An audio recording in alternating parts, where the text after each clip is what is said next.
Саламатсыздар, құрметті тыңдармандар. Сіздермен бірге 7-ші сынып оқушылары.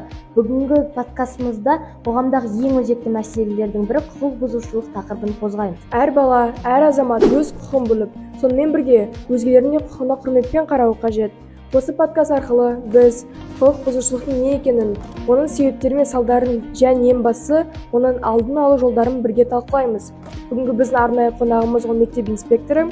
Ол кісі өз тәжірибесімен бөлісіп, бізге пайдалы кеңестерін беретін болады. Олай болса, назарларыңыз бізде болсын.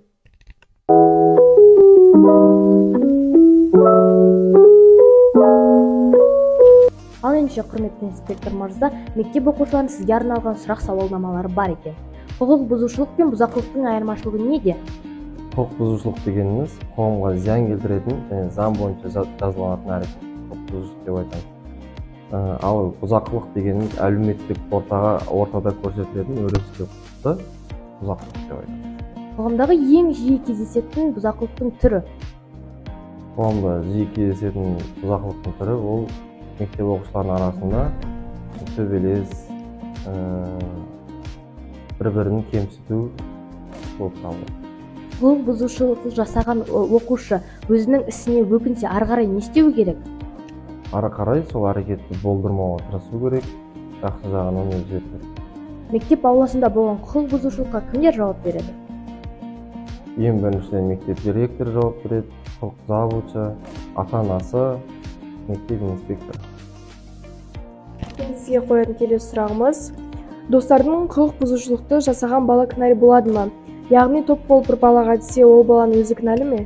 Әрине, өйткені ол жағдай болмай тұрып, ол хабарласа 102-ге немесе ата-анасына, мектептегілерге хабарласа, ол кінәлі болмайтын еді. Ал ол жасап қойғаннан кейін барып, кінәлі болып табылады. Және де тиісті жазаларын алады. Құқық бұзушылық жасаған балалармен қалай жұмыс жүргізіледі? Ең біріншіден жасаған әрекеттеріне қарай тиісті жазаларын алады, және де профилактикалық жұмыстар. Бүгінгі таңда балалар арасында жиі кездесетін жаңа құқық бұзушылықтың түрлері бар ма? Жаңа құқық бұзушылық түрлері ол интернетте кибербуллинг деген шықты. Бір-бірін суретке түсіріп, смайлик істеп, таратып, бір-бірінің ар-намысына тиетін әрекеттер. Келесі сұрағым: сіз үшін үлгілі оқушы қандай болуы керек? Үлгілі оқушы дегеніміз ешқандай құқық бұзушылық жасамайтын, және де ондай ортаға жоламайтын, ата-анасының үмітін ақтайтын оқушыны үлгілі оқушы деп айтады. Сізге сұрақтарыма жауап берген үшін көп рахмет.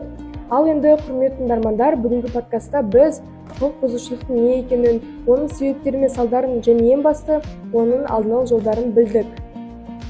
Ал ендеше, құрметті тыңдармандар, инспектор мырзаның айтқан әр ақыл кеңесі әр оқушыға тиімді болды деген ойдамыз. Құқық бұзушылыққа жоламайық.